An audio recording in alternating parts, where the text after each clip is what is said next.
Welcome बच्चों, हम पढ़ रहे हैं विज्ञान भारती थर्ड कक्षा 8 इकाई 13 विद्युत धारा के अभ्यास प्रश्नों को। जैसा कि आप सभी ने मुझसे रिक्वेस्ट किया था कि मैम प्लीज सारे क्वेश्चंस को आप कॉपी में सॉल्व कराइए, तो ये कॉपी बच्चों हमारे विद्यालय के एक बच्चे की है। तो जैसे जैसे उसके चैप्टर्स पूरे होते जाते हैं वैसे वैसे मैं अपलोड करती जाती हूँ। ठीक है, मैं कोशिश करूंगी कि जल्द से जल्द ही पूरी बुक आपकी अपलोड हो जाए। चलिए समय न गवाते हुए शुरू करते हैं।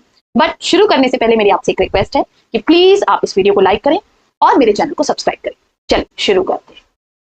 पहला प्रश्न है, निम्नलिखित में से सही विकल्प चुनकर अपनी अभ्यास पुस्तिका में लिखिए। का अमीटर द्वारा मापा जाता है। क्या मापा जाता है बच्चों?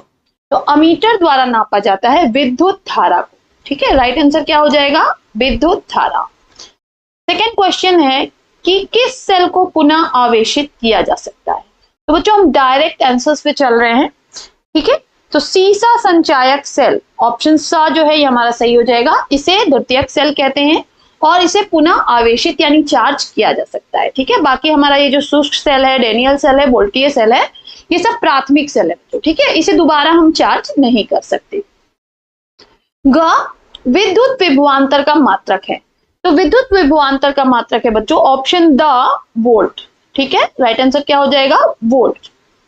नेक्स्ट, ये जो हमारा चित्र है ये किसका प्रतीक है? तो ये प्रतीक है बच्चों प्रतिरोध का। तो राइट आंसर क्या हो जाएगा? प्रतिरोध। अंगा हमसे कह रहा है कि निम्नलिखित में से कौन सा समीकरण सही है? I बराबर Q इंटू टी, I बराबर Q बाई टी, Q बराबर I बाई टी या T बराबर I इंटू Q। तो राइट हमारा जो है बच्चों वो है I बराबर Q बाई टी। ठीक है, ऑप्शन जो ब है ये हमारा सही हो जाएगा। क्या होता है बच्चों की विद्युत धारा बराबर होता है आवेश बटा समय। ठीक है, एकांक समय में प्रवाहित होने वाले आवेश को हम विद्युत धारा कहते हैं। दूसरा प्रश्न है, रिक्त स्थानों की पूर्ति कीजिए। विद्युत धारा का मात्रक डैश होता है। क्या होता है बच्चों? एम्पियर होता है। ख प्रतिरोध का मात्रक डैश होता है। तो क्या होता है बच्चों प्रतिरोध का मात्रक? ओम होता है। ग रासायनिक ऊर्जा को डैश द्वारा विद्युत ऊर्जा में परिवर्तित किया जाता है। किसके द्वारा परिवर्तित किया जाता है बच्चों? विद्युत सेल द्वारा। घ लकड़ी डैश पदार्थ होता है। तो लकड़ी कैसा पदार्थ होता है बच्चों? लकड़ी विद्युत रोधी पदार्थ होता है। नेक्स्ट, थर्ड क्वेश्चन है, निम्नलिखित कथनों में से सही कथन पे सही और गलत कथन पे गलत का चिन्ह लगाइए। क वोल्ट मीटर को परिपथ में श्रेणी क्रम में लगाते हैं। तो ये गलत है बच्चों, श्रेणी क्रम में नहीं समांतर क्रम में लगाते हैं। ठीक है। ख विद्युत बल्ब धारा के चुंबकीय प्रभाव पर कार्य करता है। तो ये भी गलत है बच्चों। ग तांबा विद्युत चालक पदार्थ है। बिल्कुल सही है, तांबे में विद्युत चलता है तो विद्युत चालक पदार्थ है। घ विद्युत धारा का मापन वोल्ट मीटर से किया जाता है। तो ये गलत है बच्चों, विद्युत धारा का मापन अमीटर से किया जाता है। फोर्थ क्वेश्चन है, स्तंभ का स्तंभ ख से मिलान कीजिए। स्तंभ क इधर है बच्चों, स्तंभ ख इधर। ठीक है, हमने डायरेक्ट मिला के लिखा हुआ है क्योंकि बहुत डिस्टर्ब हो रहा था। तो क अमीटर को जोड़ते हैं कैसे? श्रेणी क्रम में। पुनः आवेशित नहीं हो सकता। कौन? शुष्क सेल। वोल्ट मीटर से नापते हैं किसको? विभवांतर को। प्रतिरोध का मात्रक होता है ओम और मेंस से जो प्राप्त होती है धारा वो होती है प्रत्यावर्ती यानी एसी करंट। ठीक है, चलिए नेक्स्ट क्वेश्चन कह रहा है कि निम्नलिखित में अंतर स्पष्ट कीजिए। का प्राथमिक तथा द्वितीयक सेल। प्राथमिक सेल एक तरफ हमने लिख लिया, एक तरफ द्वितीयक सेल। प्राथमिक सेल इसे केवल एक बार उपयोग किया जा सकता है, द्वितीयक सेल इसे बार बार उपयोग किया जा सकता है।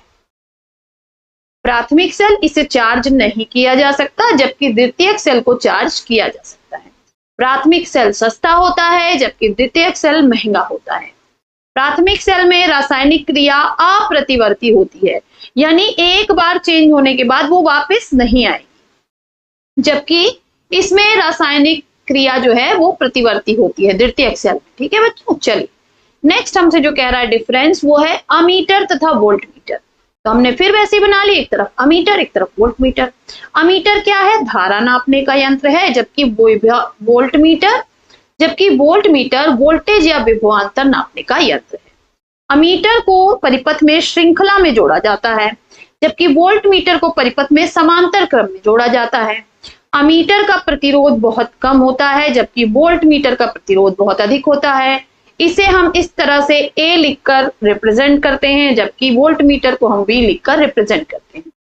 आदर्श अमीटर का प्रतिरोध 0 होता है और आदर्श वोल्ट मीटर का प्रतिरोध अनंत होता है बच्चों। नेक्स्ट हमसे कह रहा है कि निम्नलिखित किस भौतिक राशि के मात्रक हैं। तो इधर मात्रक है, हमें इधर भौतिक राशि लिखनी थी। तो कूलाम किसका मात्रक है बच्चों? आवेश का। एम्पियर विद्युत धारा का। वोल्ट विभवांतर का। जूल कार्य का। जबकि ओम प्रतिरोध का मात्रक है बच्चों। नेक्स्ट हमसे कह रहा है 7th क्वेश्चन, धारा के निम्नलिखित प्रभाव पर आधारित एक एक उपकरण का नाम तथा उपयोग लिखिए। का विद्युत चुंबकीय प्रभाव। तो विद्युत चुंबकीय प्रभाव पर आधारित है विद्युत घंटी। इसमें एक विद्युत चुंबक, एक स्ट्राइकर और एक घंटा होता है।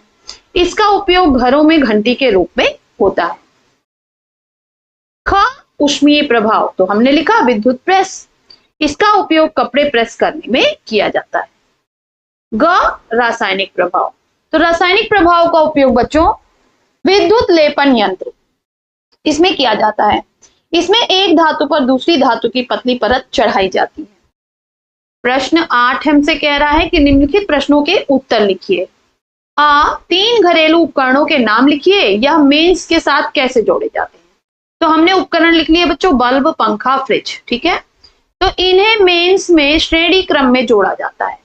इन उपकरणों को खराब होने से बचाने के लिए प्रत्येक विद्युत परिपथ में एक कम गलनांक वाले मिश्र धातु के तार के टुकड़े का प्रयोग किया जाता है। इस छोटे तार को फ्यूज भी कहते हैं। ब घरेलू विद्युत उपकरणों के प्रयोग में क्या सावधानियां रखनी चाहिए। तो उत्तर हमने लिख लिया, डायरेक्ट सावधानियां लिखी है। विद्युत धारा के खुले तार को नहीं छूना चाहिए। दूसरा है भीगे हाथों से स्विच को नहीं छूना चाहिए।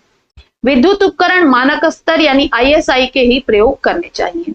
घरों में वायरिंग कराते समय उदासीन तार का संबंध पृथ्वी यानी अर्थिंग से अवश्य किया जाना चाहिए। विद्युत कार्य करते समय रबड़ के दस्ताने पहने जाएं। विद्युत परिपथ में सुरक्षा के दृष्टिकोण से सुरक्षा फ्यूज का प्रयोग अवश्य किया जाए। 9 नंबर प्रश्न है, निम्नलिखित संख्यात्मक प्रश्नों को हल कीजिए। तो कुछ न्यूमेरिकल्स हैं बच्चों हमारे। एक चालक तार का प्रतिरोध 3 ओम है। तार के सिरों के बीच 1.5 वोल्ट का विभवांतर है। तार में बहने वाली विद्युत धारा का मान ज्ञात कीजिए। तो हमें प्रतिरोध R दिया है 3 ओम, विभवांतर V दिया है 1.5 वोल्ट, विद्युत धारा I बराबर है विभवांतर बटा प्रतिरोध। हमें पता है I बराबर V बाई R। तो 1.5 वोल्ट बटा 3, तो इसे हम कन्वर्ट करेंगे तो हो जाएगा 15/30। तो इसको हम लिख सकते हैं 0.5 एम्पियर। दूसरा है बच्चों, एक चालक में 40 कूलाम विद्युत आवेश 8 सेकंड तक प्रवाहित किया जाता है। चालक में प्रवाहित विद्युत धारा का मान ज्ञात कीजिए। तो विद्युत आवेश Q बराबर है 40 कूलाम, समय T बराबर है 8 सेकंड, विद्युत धारा I बराबर हो जाएगा विद्युत आवेश Q बाई समय T। 40/8 यानी 5 एम्पियर हमारा आंसर हो जाएगा बच्चों। इसके बाद आ जाता है बच्चों हमारा प्रोजेक्ट कार्य। प्रोजेक्ट कार्य में हमसे कहा गया कि अपने आसपास के उन उपकरणों की सूची बनाइए जिसमें विद्युत धारा के उसमें प्रभाव का उपयोग किया गया। तो हमने बनाई सूची बच्चों। पहला बिजली से चलने वाला प्रेस, कपड़े प्रेस करने के लिए। दूसरा बिजली का हीटर, कमरे को गर्म करने के लिए। तीसरा गीजर, पानी गर्म करने के लिए। चौथा इलेक्ट्रिक चूल्हा या कुकर, खाना पकाने के लिए। नेक्स्ट है बच्चों टोस्टर, ब्रेड सेकने के लिए। सैंडविच मेकर, ब्रेड सेकने के लिए। इलेक्ट्रिक केतली, पानी या चाय गर्म करने के लिए। बल्ब, रोशनी देने के लिए। सोल्डरिंग आयरन, इलेक्ट्रॉनिक उपकरण जोड़ने में। दूसरा हमारा बच्चों प्रोजेक्ट कार्य था, एक चार्ट पेपर पर विद्युत परिपथ में प्रयोग होने वाले उपकरणों का नामांकित प्रतीकात्मक संकेत बनाइए। तो बना लिया। तो एक विद्युत सेल कैसे बनेगा, इस तरह से हम बनाएंगे, प्लस और माइनस के बीच में हम इस तरह से दिखाएंगे। एक बैटरी या सेलों का संयोजन, तो बैटरी में कई सेल लगते हैं बच्चों, तो इस तरह से हम क्रम से 2-3 सेल लगा देंगे। स्विच या प्लग, ये खुला हुआ है, ठीक है, यानी इसमें जो है करंट नहीं जाएगा। ये आप याद रखेंगे कि जब स्विच या प्लग, ये वाला जो हम विद्युत परिपथ में यूज करते हैं, ये खुला है तो परिपथ में धारा नहीं चलेगी। देखिए यहाँ पर ये खुला हुआ है, इसका करंट नहीं बह रहा है। यहाँ पर खुले वाले को हम इस तरह से भी दिखाते हैं। और स्विच या प्लग कुंजी जब बंद है तो हम उसको इस तरह से या इस तरह से दिखाएंगे। एक तार संधि को हम इस तरह से या इस तरह से दिखा सकते हैं। तार क्रॉसिंग, जो एक दूसरे को तार क्रॉस करेंगे बिना संधि, उसको या तो हम ऐसा दिखा सकते हैं या तो हम ऐसा दिखा सकते हैं। विद्युत बल्ब भी दिखाने के दो तरीके हैं, आप इस तरह से बना सकते हैं या इस तरह से बना सकते हैं। प्रतिरोध के लिए बच्चों ये चिन्ह यूज होता है, एमीटर के लिए ऐसा चिन्ह यूज होता है और वोल्ट मीटर के लिए ऐसा चिन्ह यूज होता है। तो यहाँ पर बच्चों हमारा ये वीडियो समाप्त होता है। फिर मिलेंगे नेक्स्ट वीडियो में एक और पार्ट के साथ। तब तक के लिए पढ़ते रहिए, आगे बढ़ते रहिए। बाय बाय बच्चों।